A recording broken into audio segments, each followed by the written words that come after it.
Elcio, você tem que me colocar como anfitrião? Beleza. Já coloquei lá. Valeu? Pronto. Então, hoje é Valeu. dia 16 de fevereiro de 2022, aula dos técnicos da qualidade EAD. Né? E o assunto vai ser sobre o quê, Ramon? Viu?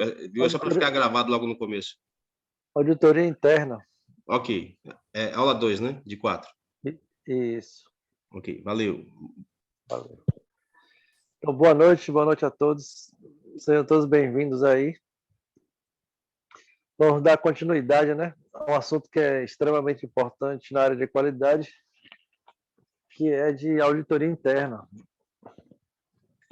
É tanto que existe vagas abertas em algumas empresas somente para trabalhar com auditoria, porque as empresas necessitam da certificação, então elas precisam, né, ter profissionais que conheçam sobre auditoria para deixar a empresa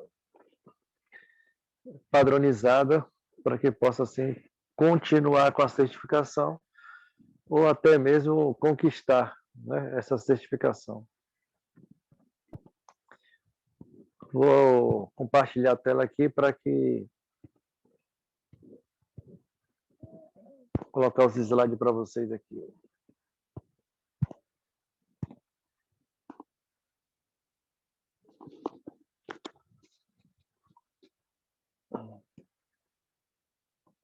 Então, auditoria interna, né? Dando continuidade da aula passada. Então, um dos objetivos para a gente relembrar é avaliar o cumprimento das atividades relacionadas com a qualidade ou as boas práticas de fabricação, que é conhecido como BPF, né? Então, a auditoria serve para isso, para fazer essa avaliação no geral, detectar deficiência, né, na implementação das boas práticas de fabricação e recomendar ações corretivas necessárias, né, se for percebido isso.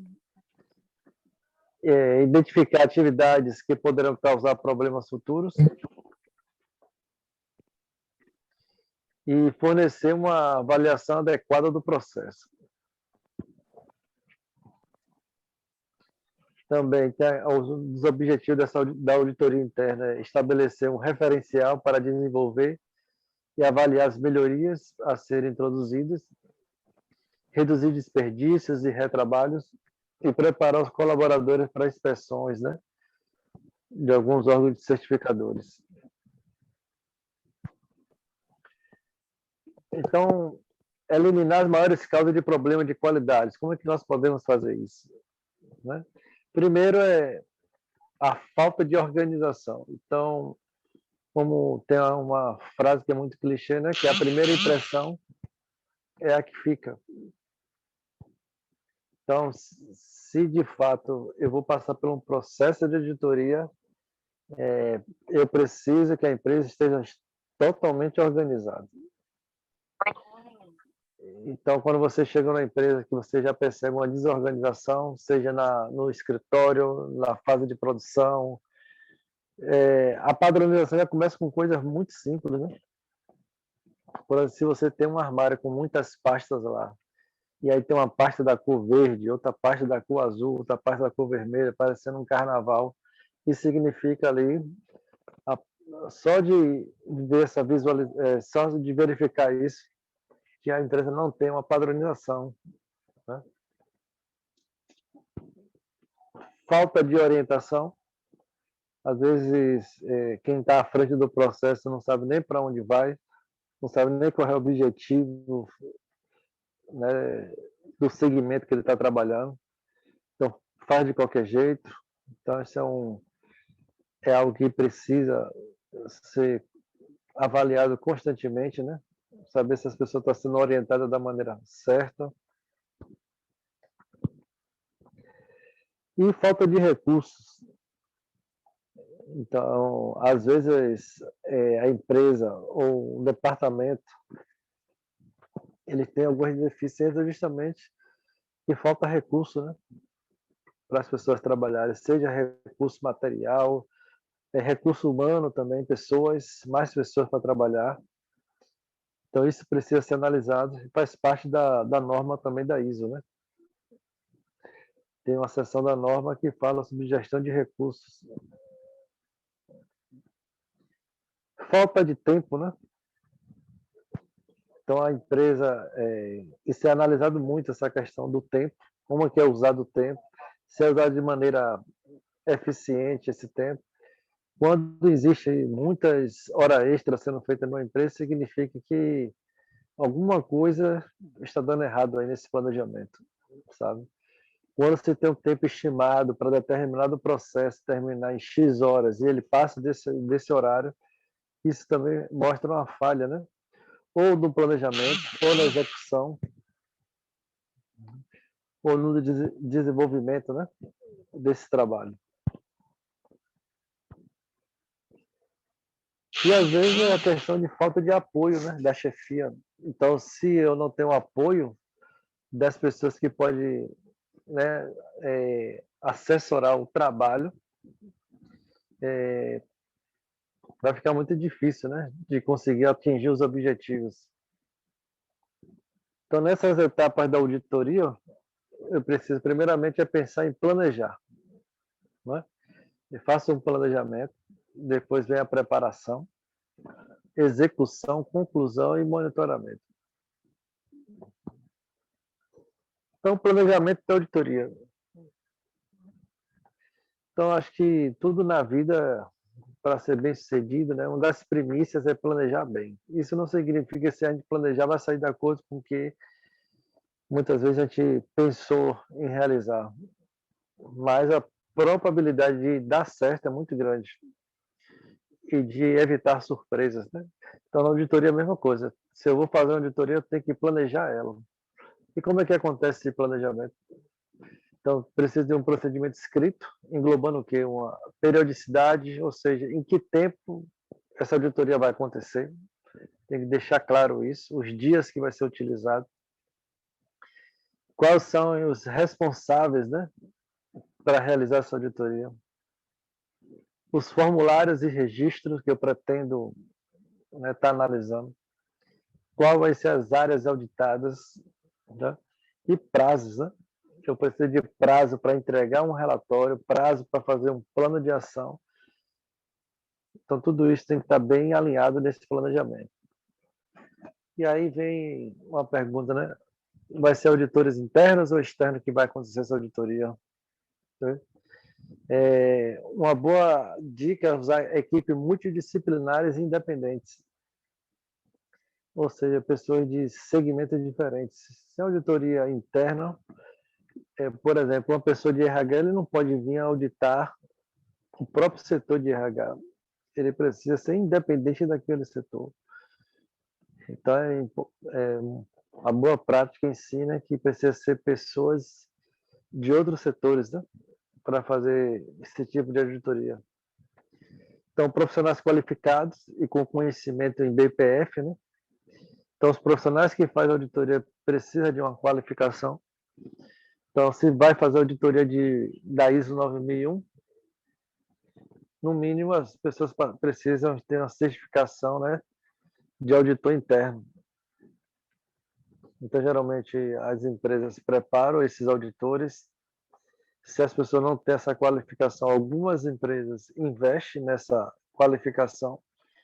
E se a empresa não investir, os próprios funcionários que trabalham na área da qualidade, ela vai procurar uma qualificação, ou seja, uma capacitação para se tornar habilitado, né, para poder fazer uma auditoria. E conhecimento em BPF, ou seja, com boas práticas de fabricação. Né, nesse planejamento, precisa definir qual vai ser os auditores líderes, né? Então, se vai ter, geralmente é um grupo de auditor, ou uma dupla, um trio. Então, toda vez que tiver, né, um grupo, um trio, uma dupla fazendo auditoria, precisa definir o auditor líder, né? Esse que vai, de fato, bater o martelo em qualquer decisão. Tem um curso também de auditor líder, né? É um curso muito mais caro e é uma qualificação maior. que algumas empresas exigem, né? Que para determinadas funções, para a pessoa atuar como auditor líder, precisa de uma capacitação. E definir, divulgar cronograma de auditores, né? Então, além de definir quem vai ser de auditoria, né? Além de definir, precisa divulgar esse cronograma de maneira bem antecipada para que a empresa ela possa se preparar, ou os departamentos. Então, se preparando para a auditoria, né? Depois que passa o planejamento, vem a questão de preparação. E a preparação é conhecer os procedimentos da área ao ser auditado. Então, se eu sei que vou auditar o setor de inspeção, um exemplo, eu preciso pegar todos os procedimentos relacionados àquela área e começar a conhecer. Né? Não posso auditar um lugar que eu não conheço, então eu pego os procedimentos. Conhecer o manual da qualidade, né?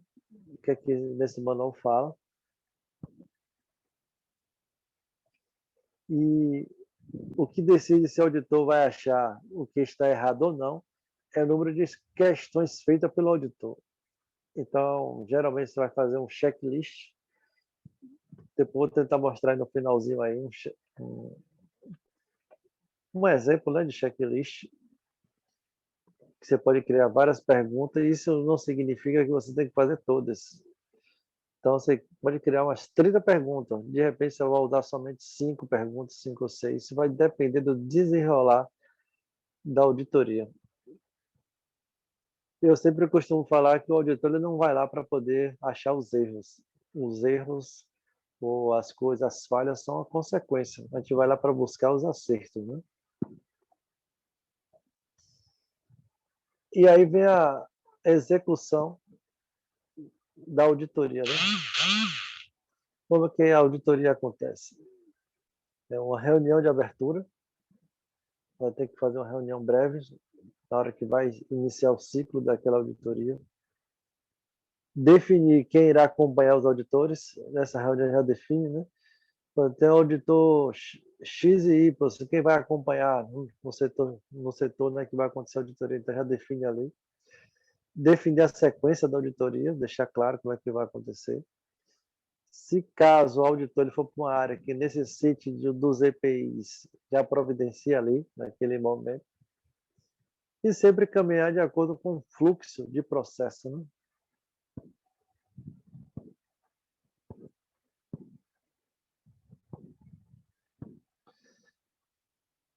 Aí vem também avaliação documental, ou seja, pega a documentação, a execução, para ali fazer uma coleta de dados, o que é que o documento está falando na área, né?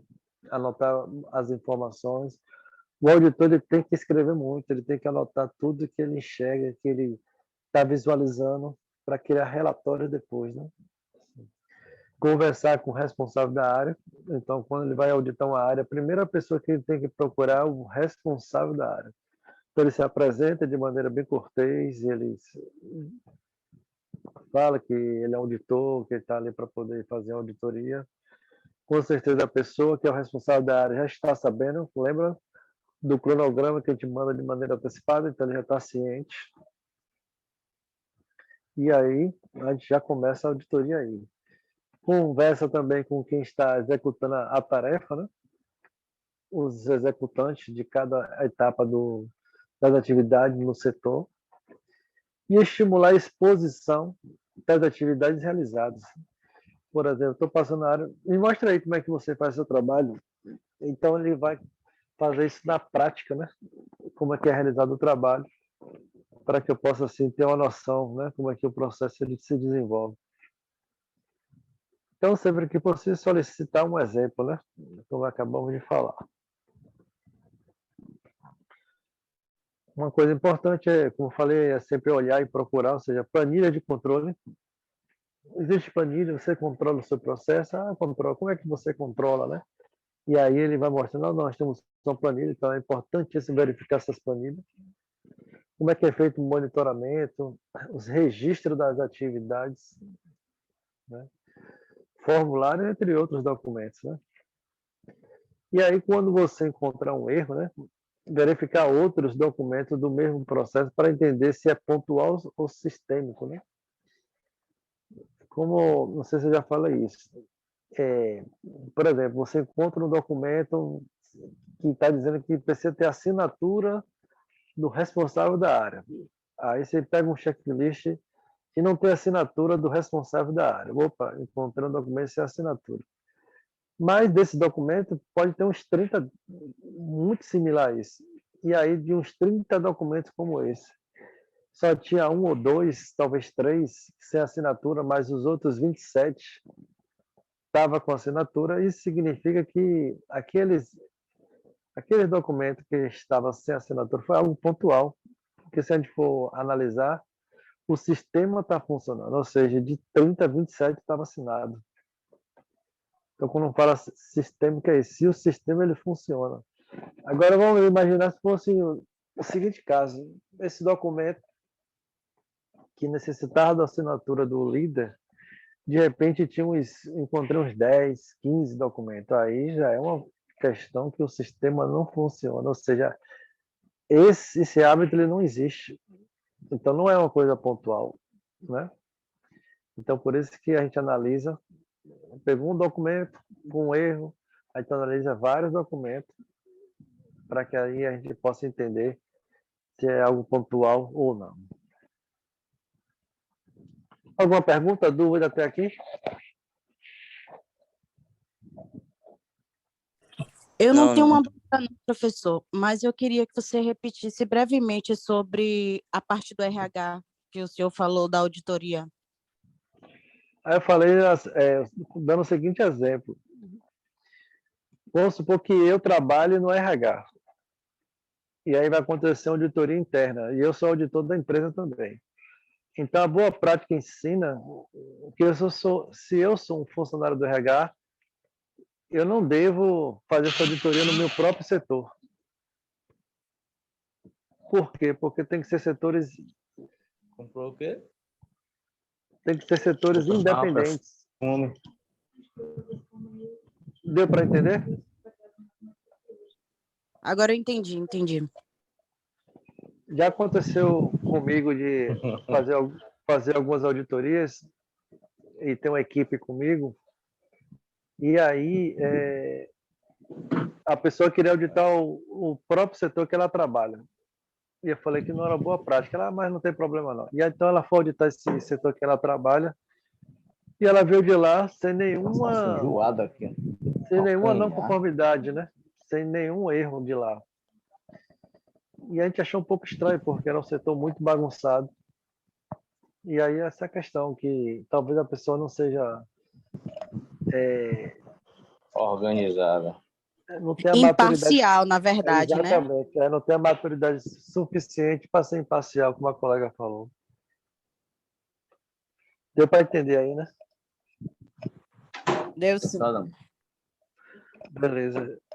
E aí outra questão que a gente pode se questionar é o que está escrito num documento que a gente encontrou está de acordo com a norma, né? Isso é importante, essa pergunta de reflexão. Então, na norma, geralmente tem duas palavrinhas que determinam, né, muitas coisas, que é a palavra deve e a palavra pode. Então, quando na norma, a gente tem que ter sempre essa norma em mãos, né? Então, a gente tem que ler bastante. Então, quando na norma está escrito deve, significa que a empresa é obrigada a fazer.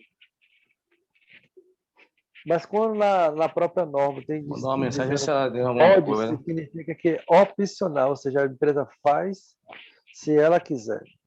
Mandou uma mensagem para ela para ver se ela deu alguma coisa. Nas últimas versões da ISO... Um minutinho só. Josemir, desliga o microfone.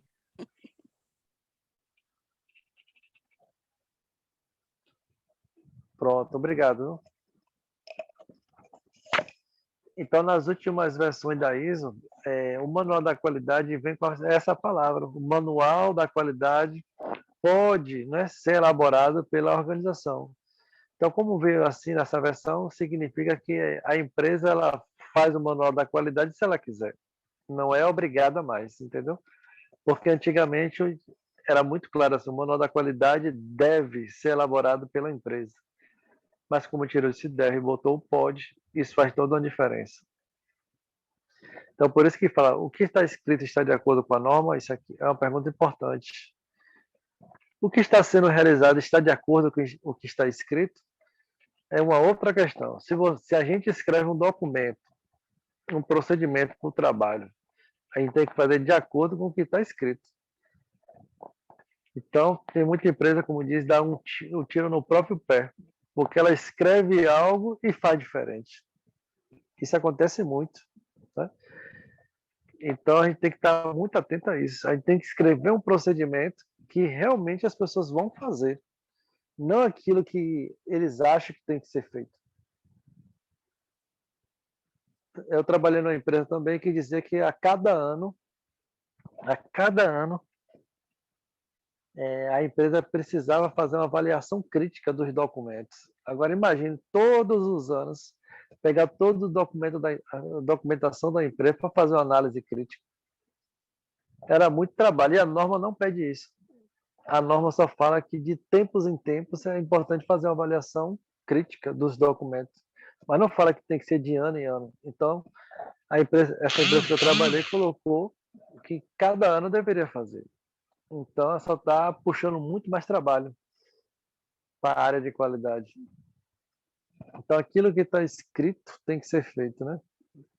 E cuidado com os processos que estão documentados, identificados e registrados e não estão de acordo com a norma, né? Não é porque tem POP, que é um procedimento que está certo, né? Que tem um procedimento que está certo. Eu acho que isso aqui até falamos um pouco anteriormente. Tudo tem que ser analisado se a norma está pedindo aquilo ou não. Independente se está em procedimento ou está registrado. Na própria execução da auditoria. Quando tiver mais de um auditor, ter o cuidado de evitar duplicidade de esforços. Não pedir a mesma coisa que o outro já pediu, né? Realizar anotações na hora, né? Ou seja, se você deixar para tentar lembrar de tudo que passou na auditoria depois, para depois anotar, com certeza você vai esquecer alguns detalhes dessa auditoria. Então, é a auditoria acontecendo e você ali já anotando todas as coisas, todos os detalhes. O nome da pessoa que você está falando, o nome completo, qual é a função daquela pessoa, quanto tempo ele trabalha na empresa, né? Quanto tempo ele está fazendo aquela função, vai anotando todas as informações, que isso é muito importante. Qual o procedimento, anotar a numeração daquele documento. E não fazer nenhum tipo de julgamento, como a colega falou, né? Ser imparcial, né? Comparação ou até mesmo emitir uma opinião. A gente não pode dar nossa opinião. A gente não pode dar nosso juízo de valor, né? E sempre buscar evidências concretas, né? A gente não pode ir no achômetro, tem que ter evidências. Tudo o que for levantado de relatório, eu preciso evidenciar o que foi encontrado, né? De maneira bem concreta, como diz aqui. É evidente que a limpeza ela faz diferença. Por isso que, não sei se vocês já passaram por auditoria, a empresa fica um brinco, né? Como as pessoas dizem, né? Fica muito limpa, né? Fica organizada, identificada, né? E aqui a vantagem do auditor, né? Sempre vantagem para o auditor, quem está fazendo auditoria, né? Sempre existe um erro, né? Sempre vai existir um erro, porque nenhum processo ele é perfeito, né? Nervosismo do auditado, sempre tem que pensar e lembrar que a pessoa que está ali sendo auditada, ela está nervosa ali, né? Ou nervoso, porque ele sabe que se encontrar um erro, né, ele pode ser responsável por aquilo. Você, como auditor, você pode pedir o que quiser, desde que seja relacionado à auditoria, e pode avaliar tudo, né? Tudo que você imaginar ali, que você, um documento, um papel, a determinada pessoa, você pode ter essa autonomia para poder fazer. Tem uma vez de uma auditoria que tinha umas pessoas que tinham fobia, né, de ser entrevistado. Então ela saía para almoçar mais cedo, só voltava para o departamento depois que os auditores estavam bem longe. E aí, no determinado dia de auditoria, essas pessoas numa sala, né, de laboratório descansando. Aí essa auditora chegou nessa sala e falou: opa, eu quero conversar com aquele colega. E o colega sempre fugindo, né, da auditoria. E aí fez 2 perguntas para ele. E ele ficou todo vermelho, se tremendo todo, mas ele conseguiu responder. Então, o auditor ele pode avaliar quem ele quiser, né? Qualquer pessoa, qualquer documentação, desde que esteja no script da auditoria. E a desvantagem, né, para o auditor, uma desvantagem é que ele não sabe onde está o erro, né? E tem que avaliar tudo em pouco tempo. Então, geralmente ele tem 2, 3 horas, 4 horas, enfim, dependendo, né? 1 hora e meia. E ele tem que fazer avaliar tudo, né? Ou quase tudo, uma parte dela, mas precisa ser muito, muito preciso para, de repente, ele, se tiver um erro acontecendo ali, evitar que chegue até o cliente. E algumas características desejáveis, né, no auditor. Ele precisa ter que uma mente aberta, né? Ele precisa ser disciplinado em todos os sentidos, né? Principalmente com o horário, ele precisa ser pontual. Se marcou 8 horas da manhã, ele precisa começar 8 horas da manhã. Se é para terminar 9h30, tem que terminar 9h30, tem que ser altamente disciplinado. Ele precisa ser diplomático. Se o auditado está ali irritado, procurando confusão, ele precisa ser diplomático. Ele não pode entrar nessa vibe, né? Ele precisa ser honesto naquilo que ele está fazendo, emitindo, né, o seu parecer. Ele precisa ser um ouvidor, ou seja, ele ouvir mais do que falar. Ele pergunta e tenta ouvir mais para poder entender o auditado, entender como funciona o processo. E tem que ter muita paciência em muitos sentidos, né? Que às vezes ele planeja de uma forma e não sai da maneira que ele gostaria. E ser humano, né? Se colocar no lugar do outro também.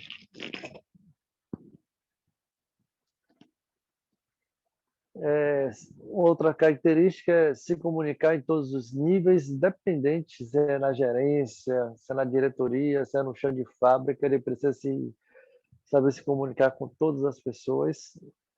Ele precisa ser profissional, né? Ele precisa estar interessado naquilo que ele está fazendo. Investigador, ter o feeling de investigar. Analítico, analisar, né, tudo que acontece. Sem medo de ser impopular e ético, né?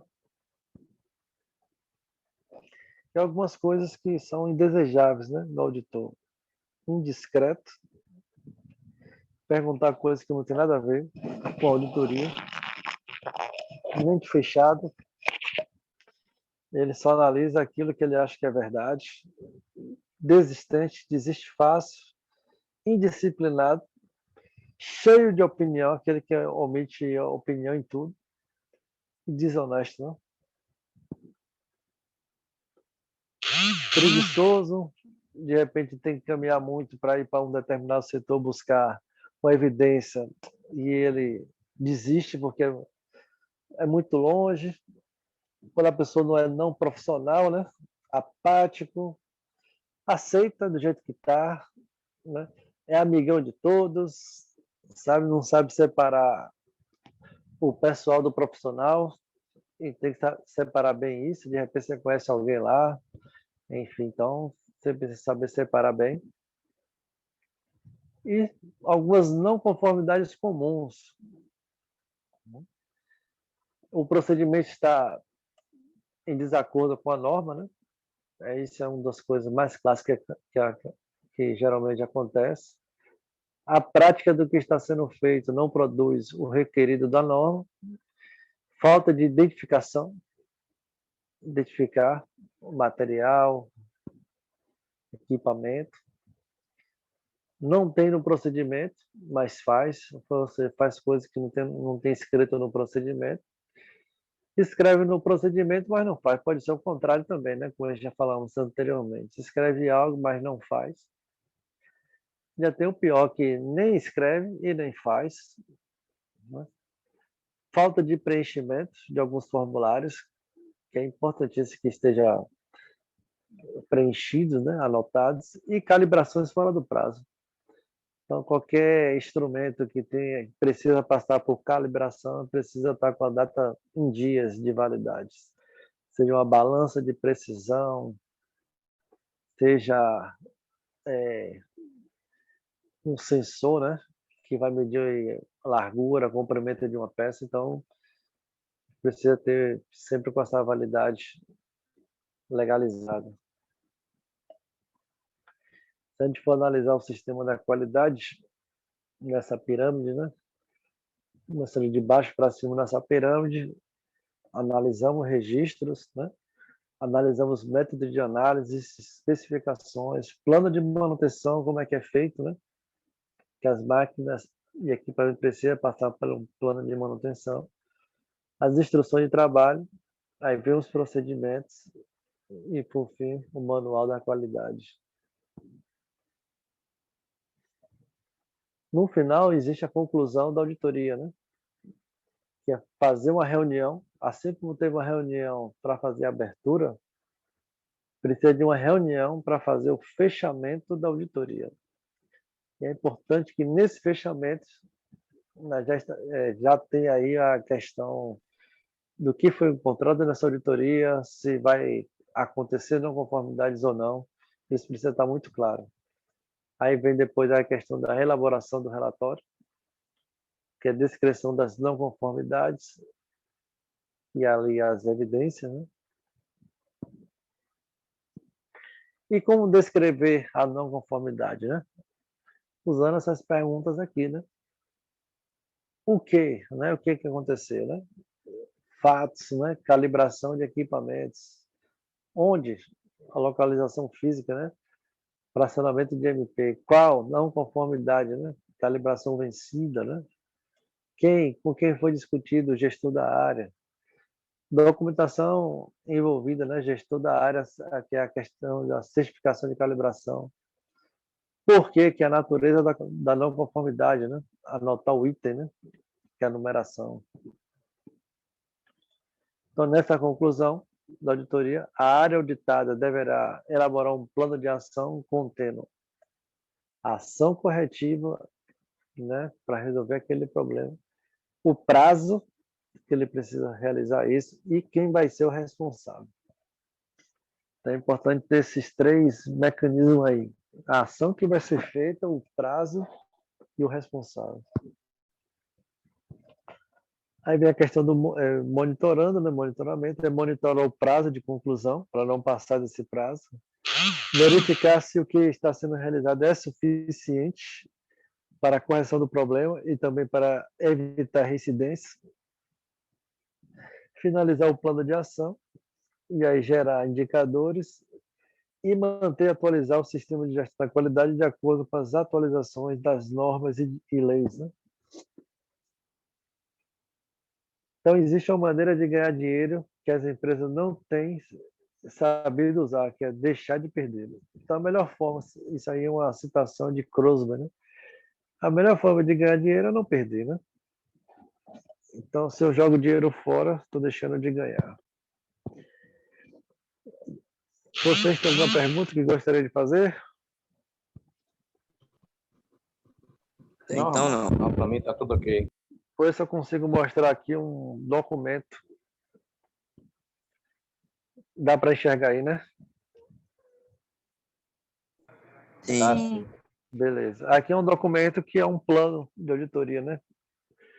Aqui em uma empresa que eu trabalhava, como é que a gente realizava um plano de auditoria? Ali em cima está dizendo tipo de auditoria. Vai ser auditoria local ou de sistema. Aí botava um X ali. Qual vai ser o período, né? Aí já colocava a data ali, ó, 10/6/2013. O período vai ser de tarde. Qual cliente que vai ser auditado? Aí deixar bem claro ali. Quem vai ser o auditor líder? Ali já está o nome ali, Cíntia, né? O líder de equipe que né, ia ser acompanhado, seria sábio, no caso aqui. Equipe auditora, aí Jackson, meu nome ali, Ramon. Né? Aqui tinha o escopo da atividade, tá vendo? Verificar a conformidade do sistema de gestão da qualidade com os requisitos da norma, né? Da ISO 9001, versão 2018.